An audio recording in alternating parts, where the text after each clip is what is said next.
ang inyong tulay sa himpapawid ng serbisyo publiko. Ang Presidential Broadcast Service, Radyo Pilipinas, Radyo Publiko. Radyo Pilipinas. Radyo Publiko.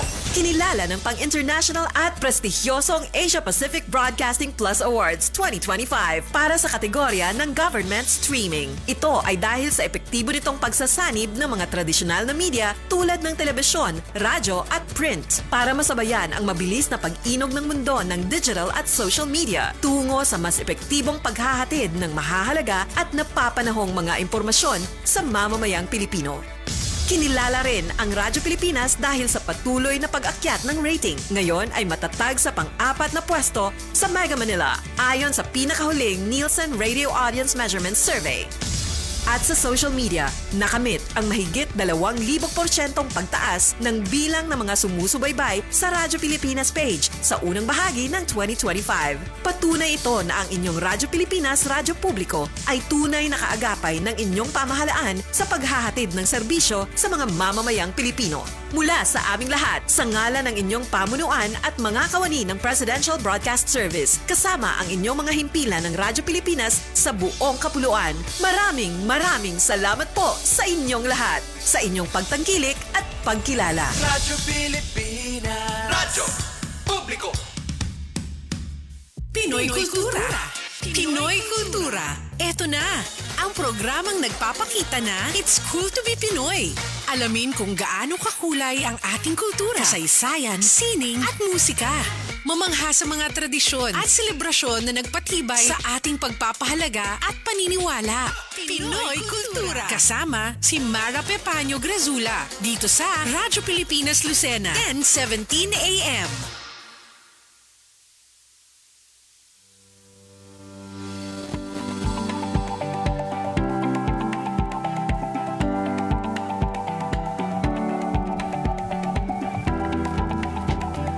Walong minuto makalipas po ang 3:00 ng hapon. Isang magandang hapon sa ating lahat. Ngayon po ay August 5, 2025 at sumasa inyo na po ang ating palatuntunan. Ito po ang Pinoy Kultura dito lamang po sa Radyo Pilipinas, Radyo Publiko Lucena. Pinoy Kultura with PIA Quezon, of course. Ako po si Mara Grazula, katuwang po natin sa ating Master Control, si Ate Utoy Evangelista, kasama rin po natin si Ate Josie Gonzales. At sa atin naman pong transmitter, nandyan katuwang po natin si Kuya Egay Dries. At syempre tuwing Tuesday sa atin pong palatuntunan, kasama po natin ang Philippine Information Agency o PIA Quezon sa pamamagitan ni Kuya Ruel Orinday. Magandang hapon, Kuya Ruel. Good afternoon, Mara, at sa lahat ng ating mga viewers sa programang Pinoy Kultura with PIA Quezon. Samahan niyo po kami hanggang 3:00 ng hapon. 4:00 pala. Hanggang 4:00 ng hapon.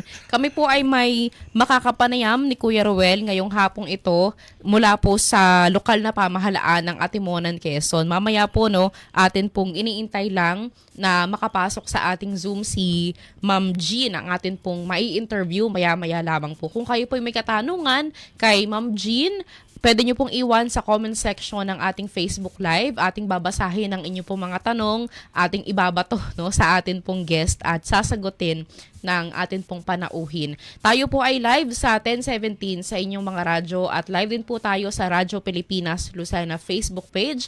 Tulad po ng palagi naming hinihiling sa inyo ay palike po at pa-follow itong aming Facebook page para palagi kayong updated sa mga nangyayari dito sa ating lokalidad, lalo na po sa Lucena, Quezon, Calabarzon at Mimaro, maging sa ibang bahagi pa po ng Pilipinas at ibang bahagi pa ng mundo. Parang nakita ko na sa Zoom si Ma'am Jean.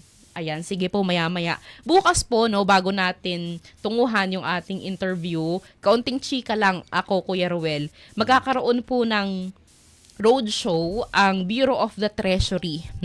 Ito po yung roadshow para sa retail treasury bonds. Ito po ay uri ng investments. Kaya po kung kayo ay may ekstrang pera na pwedeng i-invest, as low as 5,000 pesos, pwede po kayo mag-invest. Ito po ay low risk kasi gobyerno ang kausap mo rito. Hindi ka naman siguro, sabi nga ng asawa ko, dudugasin. Yung term na dudugasin ng gobyerno. At makatutulong ka pa sa mga priority programs ng pamahalaan. Ito po yung roadshow kaugnay ng retail treasury bonds. Investment po ito. Bukas ay hayaan nyo pong ipaliwanag namin sa inyo itong retail treasury bonds o RTB. So bukas po ang mangyayari ay 31st RTB. Ibig sabihin 31st na pagkakataon na magsasagawa po ng kumbaga ay magbebenta po ng investment ang Bureau of the Treasury. Yan. At saan ba ginagamit itong nalilikom na pera dito? Bukas po ay paliliwanag sa atin ng ating Treasurer of the Philippines, si Ma'am Sharon Almanza. Nakababayan natin sa Pagbilao, Kuya Ruel. Almanza. Oo, ang ingat yaman ng buong Pilipinas ay pagbilawin. Ayan, sige po, kasama na po natin sa ating Zoom para po ipakilala ang ating guest. Kuya Ruel, do the honors. Okay, Mara, ang guest natin sa hapong ito ay si Ma'am Jean Rodriguez Avellaneda, ang head ng Public Relations and Information Office ng Atimonan, Quezon, at makikipaligta tayo tungkol sa kanilang binuong ano nga ba ang kalagahan ng pagbubuo ng Barangay Association of Barangay Information Officers. Good morning, good afternoon po, ma'am. Ma'am Jean, magandang Ma'am Jean, hapon good po. afternoon. Welcome po sa Radyo Pilipinas. Ay, hello po. Magandang hapon po, Ma'am Mara and Sir Ruel. Magandang hapon po sa inyo. So yun po, hello po sa inyo, sa lahat po ng viewers at sa lahat po ng nakikinig. Ayan, Ma'am Jean, kumusta ka po? Kumusta po ang LGU Atimonan? So far, syempre, lagi pong so good po ang bayan ng Atimonan. Lagi po tayong very active, very happy, kagaya po ng ating punong bayan, Mayor Attorney Elvis S. Uy. Syempre, ang amin pong punong bayan, very smiling face po siya lagi. So kami pong mga local, mga employee po ng local government unit ng Atimonan, Quezon ay syempre nahahawa po kami ng pagiging palangiti po ng aming punong bayan. Bawal po siguro ang sumimangot sa Atimonan. Opo. Maganda po exactly, yun. Ma'am. Actually, ma'am, ang una pong executive order na ginawa po agad ng aming punong bayan, Mayor Attorney Elvis S. Uy, ay kumbaga parang ini-encourage po niya yung aming mga kapwa kawani, lahat po ng kawani ng lokal na pamahalaang bayan ng Atimonan na nagsiserve sa public ay required po na nakasmile, bawal magsungit, bawal magtaray. Ayan, maganda po ang EO ni Mayor. Ayan, Ma'am Jean, una sa lahat, pwede niyo po bang ipaliwanag sa amin kung ano po itong Association of Barangay Information Officers sa Atimonan? Actually po, ang tawag po namin sa kanya is Barangay Information Dissemination Unit. So samahan po siya ng mga Barangay Information Officers sa Atimonan. So kami po kasi sa local government, sa Public Relations and Information Office, nakikita po namin at sobrang pinapahalagahan po namin. Malaking bagay po sa amin kung may katuwang po kami sa pagpapakalat ng mga mahalagang information na may kinalaman po sa mga services, projects and programs po ng local government unit ng Atimonan. So kumbaga, since kami po si PRIO yung bridge para mailapit po yung pamahalaan sa mamamayan, sa mga Atimonanin, syempre po, kailangan po namin ng kaagapay din sa lahat po ng 42 barangays ng bayan ng Atimonan. And yung Barangay Information Officers po, napakalaki po ng tulong na nagagawa po nila sa amin sa LGU. Ma'am, paulit nga po ang pangalan ng ating information officers. Barangay Information Dissemination Unit po. Barangay Information Dissemination Unit. Yan, Kuya Ruel. Unit po. Opo. Ma'am Jean, kailan po ito opisyal na binuo sa Atimonan at sino-sino po ang mga kabilang sa samahang ito? Nabuo po yung aming mga internal bylaws ay noong pong December 11, 2024. Recap lang po, bigyan ko lang po kayo ng kaunting information. Ako po kasi ay naging head po ng Information Office noong December 9, 2024. Before po yun, si Sir Ari naman po yung head po namin that time. Very supportive naman po siya sa lahat ng proposals ng mga staff. So that time po, siya po yung information officer.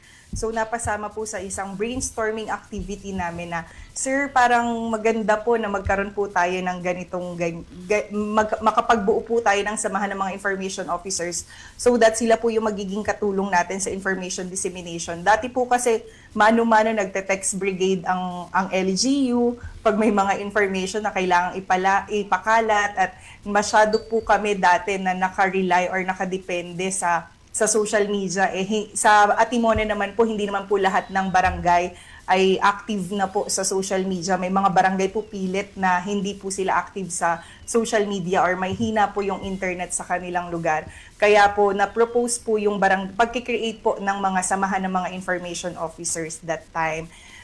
So, nung December 9 po ako naging head ng PRIO, then wino-workout ko na po yung pagbubuo po nung barangay information officers, nung samahan ng mga barangay information officers. And by December 11, 2024 po, nagkaroon na po kami ng aming internal bylaws. And as of the moment, ito po ay nire-recognize at kinikilala na po ng Sangguniang Bayan ng Bayan ng Atimonan. So for renewal na lamang po kami dun sa CSO. At ang mga members po nito, actually, si Barangay Information Dissemination Unit po talaga, dapat po ang members po talaga niya is punong barangay. Pero dahil ang mga punong barangays po natin ay napakarami na po ng nakaatang sa kanilang tungkulin, ang punong barangay na po ang magdidesisyon kung sino po yung magsiserve niya as representative. So, posible po na anyone from their barangay po. Barangay council yun kayo. po. Pwede po ang barangay kapitan, barangay kagawad. Barangay kagawad. Yes po, yes. Secretary po, meron din po kaming member na admin po ng barangay, which is yung sa Barangay Zone 4 po, barangay secretary, barangay treasurer, SK chairperson po, may SK kagawad din po na member. Kasi siguro ang nakita po nila is pag sinabing information, more on active, mas techy po siguro. Parang ganun, active sa SOCMED po. Tama po. Ma'am Jean, bakit po mahalaga ang pagkakaroon ng information dissemination unit sa atin pong mga barangay, lalo na sa isang bayan na tulad ng Atimonan? Marami pala kayong barangay, ma'am, 42. Yes, ma'am. 42 barangays po. So, for me po kasi yung kahalagahan talaga ng pagkakaroon ng Barangay Information Dissemination Unit po. Siyempre, ang objective po namin, ang trabaho po talaga namin sa PRIO is makapagbigay ng napapanahon, mabilis na information dissemination. Dun po sa agwat ng mga barangay po within Atimonan, hindi po namin siya kakayanin na babaan ng ganun kabilis. Kaya po meron po kaming barangay information officers. Kumbaga parang ang idea po niya, yung mga barangay information officers po namin, sila po yung magsisilbing tagapagbigay sa amin ng information from their barangay, and kami naman po yung magbabato ng information papunta po sa kanila na galing naman po sa mga programs, projects ng local government, pati po yung mga galing po sa national. Opo. At ma'am, sa panahon po ngayon na laganap ang fake news at misinformation, ano po ang papel ng ating mga barangay information dissemination units? Actually, ma'am, yung mahalaga po kasi syempre sa mga pagdating sa mga fake news na yan, dapat po talaga marami pa rin po tayong kababayan na nabubulag ng fake news. So, mahalaga po na makapag-fact check sila. So, si Barangay Information Dissemination Unit po, isa rin po siyang, kumbaga, para makombat din po niya yung pagkalat ng mga fake news. Kasi before po, ang mga information ay nakukuha lamang natin sa mga kabarangay natin, sa mga kapitbahay natin na nakatambay sa labas ng bahay natin. Ngayon po, since meron na pong representative ng information office from the barangay, mas alam po nila kung sino yung dapat nilang pagtanungan. Mas aware na po sila sa mga nangyayari sa pamahalaan dahil alam po nila, kumbaga parang markado po sa kanila kung sino po yung tao na dapat nilang lapitan pag meron po silang gustong linawin pagdating po sa LGU. Malinaw, sa government opo. po. Malinaw po, Ma'am Jean. Kuya Ruel, para sa mga tanong mo? Good afternoon, Ma'am Bin. Siyempre, pagka ganyang mga information officer, para din niya ang mga broadcaster, mga kwan. Kailangan siyempre, hindi ba kayo nangangailangan ng mga pagsasanay, yung tamang pag-uulat, from yung halimbawa mula sa inyo, papunta sa mga information officer ng barangay, papunta sa mga barangay, yung tamang, kailangan ba nyo mga halimbawa ay tamang pagsulat, pag-uulat, Nangangailan ba kayo ng mga ganun o kayo na ang magsasanay? Yes, sir. Actually, ako po, aminado ako personally. Ako po ang linya po ng aking pinag-aralan ay nakatuon po sa human resource. So ako po ay isang HR graduate. So medyo malayo po dun sa aking tungkulin ngayon sa LGU at Timonan. Pero tinatanggap ko po dahil mukhang dito po ako inilaan or tinadhana ng Panginoon na makarating. So pagdating po sa bagay na yan, sir, dahil nga po aminado kami na hindi po ganun kami capacitated pagdating sa mga ganyang bagay. Kailangan pa rin po namin ng assistance para makapacitate din naman po yung aming mga barangay information officers. Siguro po may knowledge kami kung papaano makakapagbigay ng information sa tamang paraan. Pero mas maganda po na meron pa rin po kaming mahinging assistance. Galing po dun sa mas expert kesa po sa amin. Dahil kumbaga kami naman po kasi lagi na nilang nakakasama. So ang mga barangay information officers po ng Atimonan may monthly meeting po kami. So lahat po ng announcement ng local government unit, hindi po talaga namin pinapalampas. Lahat po yan na ibababa po namin sa barangays through the BIOs po.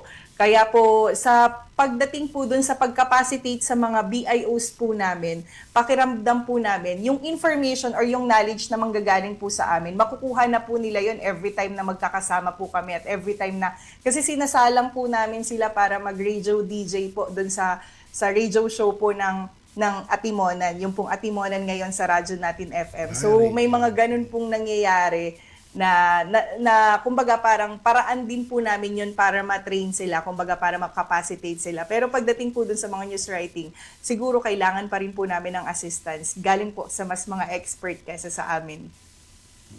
Okay. Maaring pwedeng galing sa PIA, Kuya Ruel. Oo nga, kaya nga parang Yes po, matagal na po kaming lumalambing, Sir Ruel. may Baka training nga naman, kaming sir. gagawin sa kanila sa basic Yan, news writing thank at you so saka sa much, video. sir. Opo. Yes, Okay. thank you, sir. Matagal po namin inihintayin. Actually, sir, kahit hindi pa po kayo umuo, alam po ng mga barangay information officers na kayo po ay nagre-request po kami sa inyo.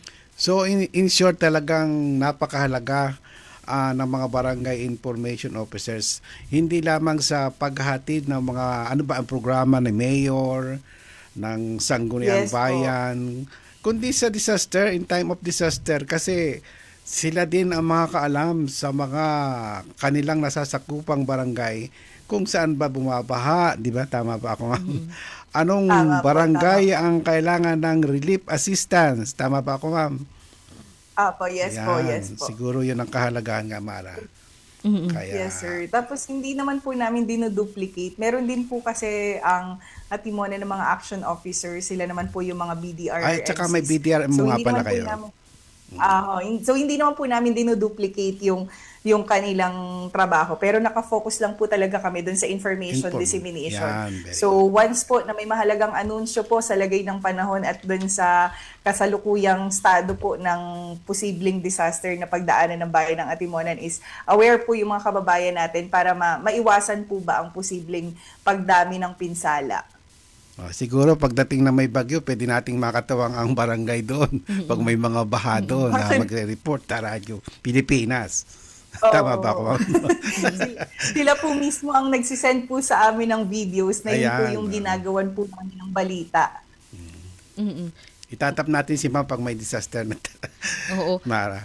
Maganda itong Yes mga po. nasa barangay, barangay information and dissemination unit, Kuya Ruel, kasi grassroots, kumbaga yung impormasyon naman talaga ay kinukuha mo sa, sabi nga po ay sa laylayan, ma'am, sa grassroots Yes talaga po. nanggagaling ang balita. Ma'am Jean, sa mga naging konsultasyon po ninyo, ano po yung karaniwang impormasyon o issue na gustong malaman o malinawan ng mga mamamayan po natin dyan sa Atimonan, lalo na po yung mga nasa barangay level? Yung mga nasa remote, very. Actually, ma'am, pagdating po sa mga issues and concerns po, more on social, mga services po ng social, yung nagiging concerns po ng mga kababayan natin. Kasi halos lahat naman po ng mga offices, well-informed naman po mga kababayan natin kung ano yung mga programs and projects po ng LGU Atimonan kasi very active nga po sa information dissemination. Kaya po yung mga concerns po nila na-address naman po. At the same time po,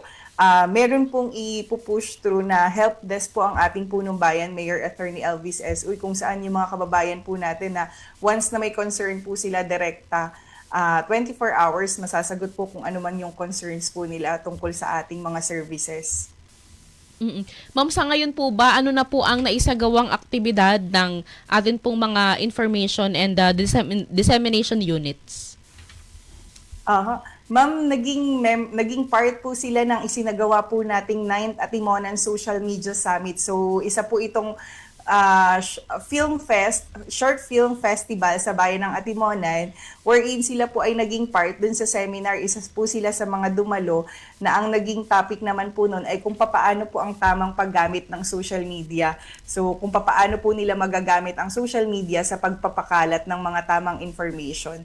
So as of the moment, since siya nga po ay nabuo pa lamang po ay noong December 2024. So yun pa lamang po, but the current status po ng ating BIDO, ng ating Barangay Information Dissemination Unit po ay nire-recognize na po siya ng Sangguniang Bayan. Submitted na po lahat ng requirements. So for renewal na lamang po kami. And for the coming weeks, baka po by August 28 and 29, sana po hindi magkaroon ng conflict sa schedule. Meron po kaming capacity development training na gagawin po sa kanila kung saan sila nga po yung magbibigay ng mga makapacitate po sila kung paano sila makakapagbigay ng information sa amin at kung paano naman nila maipapakalat yung information from LGU at Timonan papunta po sa kanilang mga kabarangay. So yun po, naging kabahagi na rin po sila ng isinagawa pong halalan sa Atimonan.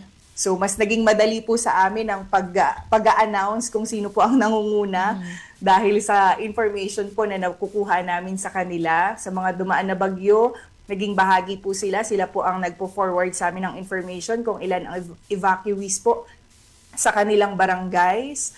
So yun po ang mga naging accomplishments na po ng aming mga barangay information officers. Ma'am Jean, I understand na parang additional na trabaho para sa mga information officers, barangay information officers, itong gawain ito kasi maalin sa barangay kapitan, barangay kagawad o barangay secretary. Ma'am, wala bang tumatanggi o nagrereklamo na bakit siya at may mga tinitingnan po ba kayong kwalifikasyon? Actually, ma'am, hindi rin po namin alam kung paano mabuboost kasi kami naman po sa local government, kumbaga, tinitingnan din po namin yung paraan kung paano din naman sila matutulungan. Yung iba nga po dumadaan pa sa biruan. Baka naman po merong free na camera na pwedeng ibigay ang PRIO Atimonan ng LGU Atimonan para mas maging maganda naman yung quality ng mga pictures at mga videos na ipo-forward namin. Parang mga ganun po yung mga biruan. But as of the moment po, ma'am, siguro ang posible lang po namin gawin para mas ma-encourage po sila na maging aktibo dun sa samahan is magkaroon ng proper na recognition sa mga aktibo na members. Sa ngayon po kasi, aminado po ako na meron pong mga inactive na members, pero kumbaga dumadalo po sila dun sa unang pagpupulong tapos may mga araw po na liban sila. Pero naiintindihan po namin yun, lalo na po kung valid naman po yung reason. Medyo mahigpit din po yung president. Hi po sa Pangulo po ng Barangay Information Dissemination Unit, Kagawad Alona Barao. So yun, medyo mahigpit din naman po sila pagdating po dun sa kung paano po liliban yung mga members. Pero sana sa mga darakuhin, magkaroon po kami ng recognition sa pinaka-mahusay, pinaka-active or outstanding na information officer ng barangay. Oo, para nare-recognize din, Kuya Rowel. Yes, Ayan. po. Ma'am, binanggit niyo po kanina yung gamit, yung at least man lang ay camera. Paano nyo po hinaharap yung hamon gaya po ng kakulangan sa kagamitan? Syempre sa connectivity, sabi nyo po kanina, hindi lahat ng barangay sa Atimonan ay well-connected o malakas siguro ang data. Paano nyo rin po hinaharap yung kakulangan sa media literacy ng ilan po sa ating mga miyembro? Pagdating, ma'am, unahin ko na po yung media literacy. Nagkaroon po kami ng basic na trainings po or seminar po sa kanila kung paano po ang tamang pagsulat po yung mga information po na kakailanganin po na maipo-forward po sa office namin. Pagdating naman, ma'am, dun sa mga gamit po, yung kakulangan po ng gamit, kahit po kasi kami sa PRIO Atimonan, naramdam po namin yan. Meron na po kaming gamit pero aminado po kami na talagang kulang at kulang pa rin. So sana ay dumating ang panahon. Sa ngayon po ang ginagamit po nila mga mobile phone pa lang po talaga. At magaganda pa naman po yung quality ng mga pictures na ipino-forward po nila sa amin sa ngayon. Sana po ay di dumating ang panahon po na ma-improve pa po lalo namin at mas mapaganda po namin. Makapag-issue po sana kami sa kanila ng kahit murang gamit na magagamit po nila para po sa kanilang pagbibigay ng mga magagandang kalidad na mga videos at pictures. Mm-mm. Opo, nag-comment sa atin ang Bidu Atimonan. Tama po ba Bidu ang pangalan ng ano? Yes yung, po, Bidu. Opo, Bidu. Opo, Bidu Atimonan. Sabi po ni Myla Opo. Grace Mapaye, hepe namin yan. Yarn pala, sabi ni hepe namin yarn. One of my Opo. Isa po sa mga staff writer po ng Prio Atimonan.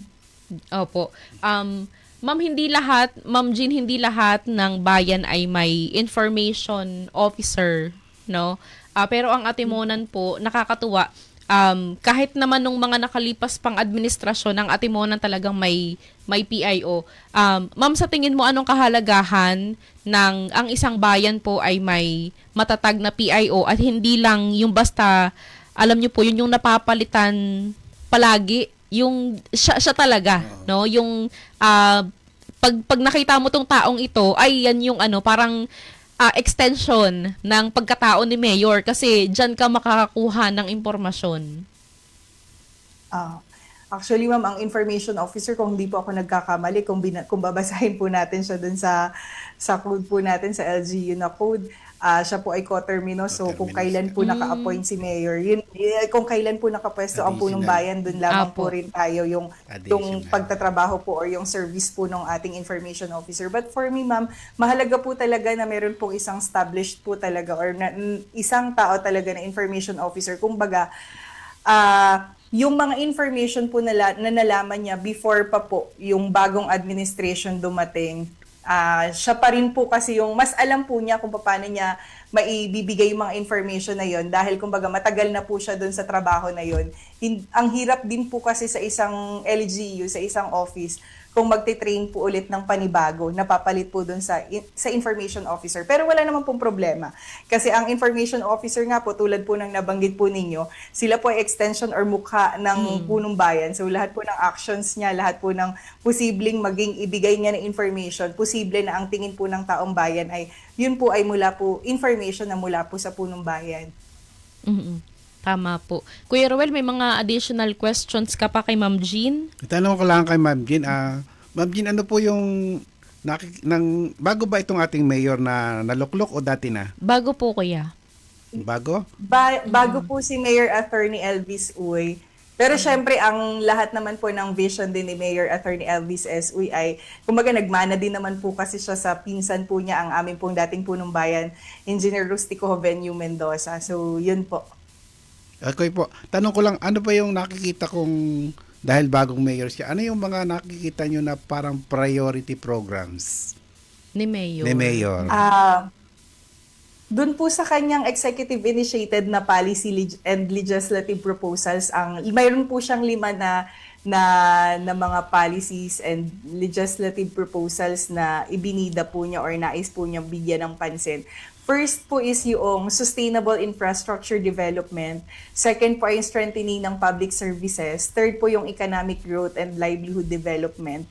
Fourth, yung pong people-centered governance. And fifth po yung transparency, participatory, and accountable governance. So pagdating po dun sa transparency, pakiramdam ko po, isa po talaga ang PRIO sa may mahalagang ginagampanan pagdating po sa administration po ni Mayor Elvis Uy.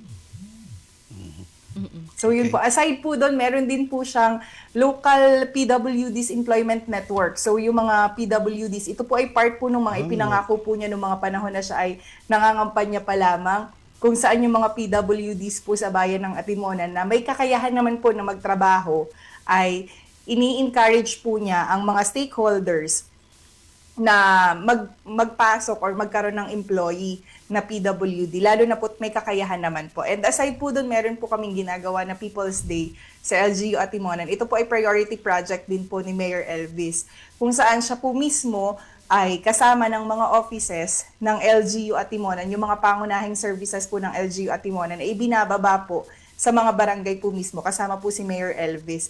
Last time po, ang pinakauna pong barangay na pinuntahan po namin ay sa Malinaw, Ilaya, kung saan meron pong isang senior citizen po, na mag-asawa po sila na senior citizen, na yung asawa po niya na babae ay meron pong polio, na nabigyan po ni Mayor Elvis on the spot, na through the help po ng MSWDO ng wheelchair.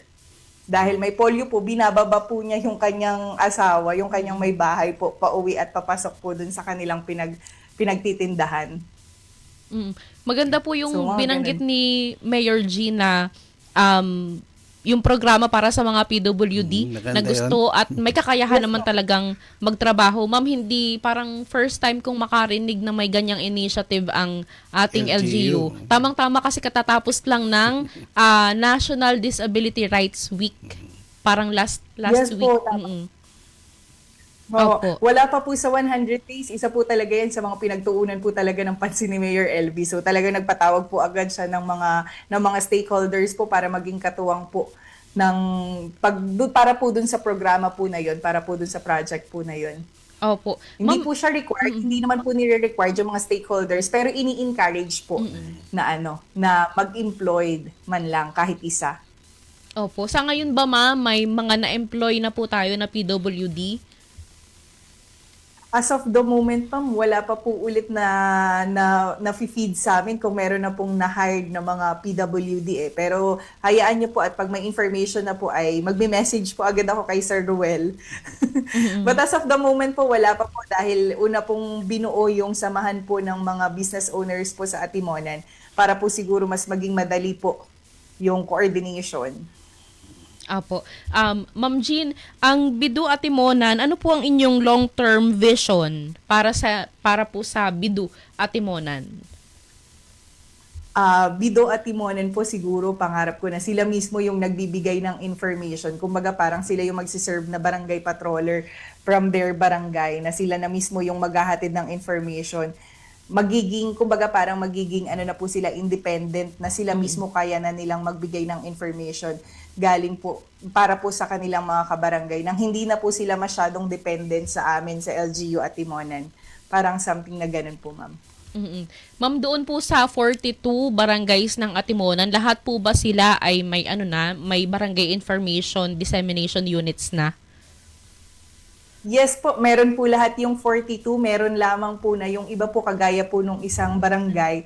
Ang na-appoint po kasi na barangay information officer po nila ay SK chairperson, wherein yung SK chairperson po, or yung, SK Kagawad po pala, sorry. Yung SK Kagawad po, nagtatrabaho na po ngayon sa Manila, kaya po kailangan na po siyang mapalitan. Pero yung pong 42 na yun, lahat po yun, meron po yung barangay information officers.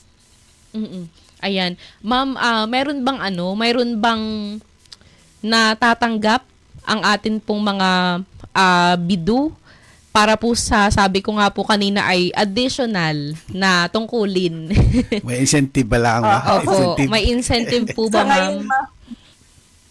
Sa ngayon po, ang natatanggap po nila ay Certificate of Appearance. Galing po sa LGU at Timonan para po ma-reimburse yung pong kanilang mga expenses po pagpunta po nila ng bayan. Pero we're working po na sana magkaroon po sila ng additional na hindi po namin masasabi na honorarium, pero sana po kahit man lang dun sa mga gagamitin po nila para sa expenses ng kanilang data or ng kanilang mobile number. So, yun po, ng mobile po nila. Ayun. Meron naman palang ganun, Kuya Ruel. May reimbursement para sa Ayos load, sa data, at sa pamasahe ba, ma'am? Ma'am Jean, kasama ba yung pamasahe? Yes po. Opo. Yung pong sa load, ma'am, wino-workout pa lang po namin. Sige. Baka po magulat si Mayor. Sinend ko po kay Mayor yung link. Tapos baka magulat si Mayor, Jean, may plan ka pala na magkaroon ng load. Ayan, Mayor, wino-workout pa lang po. Opo, ayan. Wino-workout po ha para sa mga... budget. Opo, para sa mga nakikinig na bidu. Ayan, sorry pala desisyon. Nanonood pala Sorry, si Mayor. Oo. Baka sabihin ni Mayor, nauuna ka sa akin ha. Sabi po ni Ma'am Jocelyn Villarama Chua, proud bidu of Barangay Sapaan, Atimonan, Quezon. Tama po ba Barangay Sapaan? Yes po, Barangay Sapaan po. Sapaan. Ayan. Hello po sa inyo sa mga Very- bidu. Opo. Ma'am Jean, Napakasisipag naman po talaga ng mga barangay officials po natin, lalo na po mga barangay information officers. So nung sila po ay ipunin namin at buuhin po namin yung organization nila, yung samahan po nila, wala po silang tinanong sa amin na kahit na anong additional honorarium. Talagang para sa bayan at para sa barangay po nila talaga yung kanilang inisip po or isinaalang-alang kung bakit po nila tinanggap yung tungkulin. Kaya po, saludo po kami sa lahat po ng mga barangay officials. gano'n naman yung maganda, Kuya Rowel, no? Talagang, lalo na yung mga nasa barangay, kasi wala din naman talagang, kumbaga sweldo yung mga nasa barangay. Kaya po, alam mo na ang kanila pong talagang goal ay makatulong sa kanilang community. At yun yung sigurong bagay na walang katumbas, wala itong halaga, walang kapalit na kahit magkano. Ayan. Kuya Rowel, may karagdagan ka pang tanong. Last question ko na ito kay Ma'am Jean. Ma'am Jean, kumusta naman ang peace and order situation dyan sa Atimonan? And then, ano ba yung mga tourist attraction o tourist destination na pwede namin puntahan pag may mga events kayo dyan? Pagdating po sa peace and order, sir, saludo po talaga kami sa aming mga kapulisan, sa lahat po ng katuwang po ng ating kapulisan, sa pagpapanatili po ng katahimikan at kapayapaan or kaayusan po ng bayan ng Atimonan. Sa ngayon naman po, wala po at sana'y tuloy-tuloy na mapayapa ang bayan ng Atimonan. At pagdating naman, sir, sa mga tourist attractions, ibinibida po namin palagi ang aming Pinagbanderahan Summit, ang Bantakay Falls. Napakarami pong attraction sa bayan ng Atimonan. Maswerte po kami, kumpleto po kami, meron po kaming bundok, dagat, ilog. So, napakaswerte po ng bayan ng Atimonan. At lahat po yan mabivisit po ninyo. May kinikreate po ang tourism office na tourism circuit po kung saan pag nag-visit ka po sa Atimonan, maitutour ka po namin within sa isang araw, sa loob lamang po ng isang araw. So pag nag-visit ka po sa amin, talagang malilibot mo po ang bayan ng Atimonan sa loob lang ng isang araw. Kaya lang po, hindi po doon kasama ang Bantakay Falls at ang Pinagbanderahan dahil sila po yung mga attraction po namin na kailangan mo po talagang maglaan ng kalahati hanggang isang araw man lang para masulit mo po yun. Sayang po, hindi po kayo nakadalo dun sa isinagawa namin. Katatapos lamang po na Tagoltol Fishing Festival. Nag-start po siya ng August 26, pero formally nag-open po siya nag-start po yung activities by July 26 and then natapos po siya noon lamang pong August 2. Yun po yung last day po ng event po namin for Tagoltol Fishing Festival. Thank you, ma'am. Ako nakaakyat na ako sa Pinagbanderahan. Ma'am Jean, kailangan pa rin ba ng tour guide pag-aakyat ng Pinagbanderahan? Yes po, kailangan pa rin po at hindi po natin pwedeng, kumbaga parang i-risk na hindi po kayo pasamahan ng mga trekker guides po natin. So, sa ngayon po, kung may magtatanong po ng presyo ng trekker guides po natin, 5:1 po ang ratio. Ang isang trekker guide po ay 300 pesos po. Opo. Mura pa rin naman, no? Trekker guide pala. Yes po. Opo, hindi pwedeng umakyat doon, Kuya Rowel, kasi may mga part na bangin. Parang, biglang may bangin. Pinagbanderahan nga. Oo, sa Pinagbanderahan. Napakaganda po, ma'am, sa itaas. May mga naakyatan na rin akong bundok. At siguro, isa sa pinaka hindi ko malilimutan yung view sa taas ng Pinagbanderahan. Sobrang ganda po. Ayan, akyat na po kayo. At syempre, ma'am? Opo, napakaganda po, napakaganda. Ayan, may nag-comment sa atin, Bidu Atimonan. Proud po ang samahan ng Bidu Atimonan sa iyong pagrepresenta at pagpapakilala sa ating samahan, Ma'am Jean. Ayan. Ma'am Jean, wala na po tayong oras. Opo, mensahe na lang po at yes, ma'am. Mensahe na lang po sa atin pong mga kababayan dyan sa Atimonan, lalo na po sa ating mga bidu. Ayan. Message ko po muna para sa mga Barangay Information Dissemination Unit. Siyempre, maraming salamat po sa lahat ng mga BIOs ng Bayan ng Atimonan. Wala man pong mai-offer na mga magagarang gamit ang lokal na pamahalaang bayan ng Atimonan. But still, nananatili po na kayo po ay talagang committed sa trabaho po ninyo sa inyong sinumpaang tungkulin. Hindi nyo po kami pinapabayaan, lalo na po pag may mga mahalagang information at may mga disaster na nangyayari po or may mga posibilidad na mga bagyo na padating sa bayan ng Atimonan, hindi nyo po kami pinapabayaang priyo. Naging mas madali po yung trabaho po namin dahil po sa inyo at malaking pasasalamat po namin yun sa inyo. At sa amin naman pong lokal na pamahalaang bayan ng Atimonan, syempre headed by our punong bayan, Mayor Attorney Elvis S. Uy, Mayor, Thank you po sa pagtitiwala at sa suporta po sa BIDU, sa Barangay Information Officers po natin. Palagi ka pong nandyan. Sa bumubuo po ng Sangguniang Bayan, headed by Vice Mayor Amado Capjun Bidal. Maraming salamat din po, Vice. At gayon din po, syempre pasasalamatan din po natin ang Pangulo po ng Barangay Information Dissemination Unit, Pangula po na Alona Barao, sa lahat po ng staff ng PRIO. Maraming salamat sa inyong dedication after the kabisihan po ng Tagultol. Ngayon po ay nakafocus naman sila sa municipal ID system po na encoding at pag-accept po ng registration. So pinapasalamatan din po namin lahat po ng naging katuwang ng LGU Atimonan, ng PRIO Atimonan pagdating po sa promotion po ng Tagultol Fishing Festival. So kasama na po dyan ang Bia Helen, si Attorney Mike Tan, si Governor Helen Tan. Maraming salamat po sa inyo. Tara na sa lalawigan ng Quezon. Ang lahat po ng ating mga local photographers, kay Sir Junjun Verastiga ng Tourism Office, kay Sir Ari Alano po ng Tourism Office, at sa lahat po ng mga department heads and section heads po ng LGU Atimonan. Maraming salamat po sa inyo. So ang slogan po ng Bayan ng Atimonan ay galing, tapat at malasakit na pamumuno. Galing, tapat at malasakit na pamumuno. Ma'am Jean, maraming salamat sa panahon ngayong hapong ito. Ingat po kayo at sana hindi po ito ang una't huli nating interview, ma'am. Yes po. Ay, pahabol na rin lang po. Yes po. Birthday po kasi ngayon ng aming PNP chief na si Police Major Marnie Avellaneda. Happy birthday po, Hepe. Happy birthday po, Hepe. Happy birthday po. Ayan. Thank Ma'am you, Jean, Ma'am maraming Jean. salamat. Ingat po. Thank you po. Yan po, muli po mga kaibigan, si Ma'am Jean Rodriguez Avellaneda, ang Head ng Public Relations and Information Office o PRIO ng Atimonan, Quezon. At hello po kay Attorney Elvis Uy, ang Municipal Mayor ng Atimonan, Quezon. Ayan, maraming salamat po sa mga kasama natin sa atin pong Facebook Live. Akin pong iisa-isahin ang ating mga pagbati dito, Kuya Ruel, si Ate Josie Gonzales, sabi niya magandang hapon. Sabi rin ni Ate ni Ate Uto Evangelista, magandang hapon po. Hello po kay Kuya Egay, kay Maria Elaine Machete, magandang hapon kay Ma'am Myla Grace Mapaye ng Atimonan. Parang sa PRIO din si Ma'am Myla Grace. Magandang hapon po syempre sa BIDU Atimonan, Barangay Information Dissemination Unit ng Atimonan. Yan po ang ibig sabihin ng BIDU. Magandang hapon kay Ma'am Mayet Balquedra, kay Ma'am Jocelyn Chua, si May Dominguez. Sabi po niya, proud BIDU from Barangay Balugohin, Atimonan, Quezon. Magandang hapon po kay Ma'am kay Ma'am May Dominguez. At hello po kay Matt Zanya Canales. Good job, Miss Jean, ang kanya pong sabi. Okay? Kuya Ruel, anything else? May mga panawagan ka ba? Wala na, nagpapasalamat tayo sa lahat ating mga viewers, sa ating mga sumubaybay sa programang Pinoy Kultura. Thank you very much kay Ma'am Jean.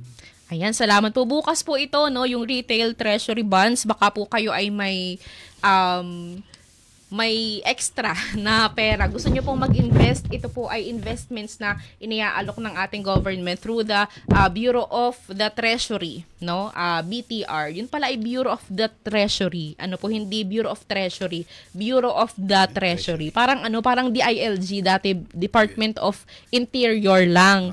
Pero parang some years ago, Department of the Interior and Local Government. Ayan. Bukas po, no, atin pong i-cover itong retail treasury bonds o RTB 31 ng Bureau of Treasury, kasi darating po dito sa Quezon ang ingat yaman ng buong Pilipinas na kababayan natin dito sa Quezon, no, si Ma'am Sharon Almansa. So ipapaliwanag sa atin kung ano po ba itong investments na ito. Yan. Kung kayo po ay may extra pera, bakit po maganda na dito mag-invest? Bukas po natin aalamin. Alam niyo po ang minimum na pwedeng i-invest ay 5,000 pesos lamang. No, at ang payout po nito every quarter. So may sigurado kayong kikitain every quarter. Yan. Bukas po abangan niyo po yung ating mga impormasyon kaugnay po nito. Maraming salamat. Ako po si Mara Gresula. Kuya Ruel. Maraming salamat at magandang hapon sa inyong lahat. Maraming salamat, Kuya Ruel. Maraming salamat kay Ate Utoy, kay Ate Josie, ang atin pong mga katuwang sa ating master control at sa ating transmitter. Hanggang bukas sa ating palatuntunan. Thank you po sa PRIO Atimonan sa pangunguna ni Ma'am Jean Avellaneda, ang kanila pong head. Ingat po kayo. Ito po ang Pinoy Kultura dito po sa Radyo Pilipinas, Radyo Publiko. publiko. Lucena. Pinoy Kultura. Pinoy Kultura. Eto na, ang programang nagpapakita na it's cool to be Pinoy. Alamin kung gaano kakulay ang ating kultura, kasaysayan, sining at musika. Mamangha sa mga tradisyon at selebrasyon na nagpatibay sa ating pagpapahalaga at paniniwala. Pinoy Kultura. Kasama si Mara Pepaño Grazula dito sa Radyo Pilipinas Lucena, 10:17 AM.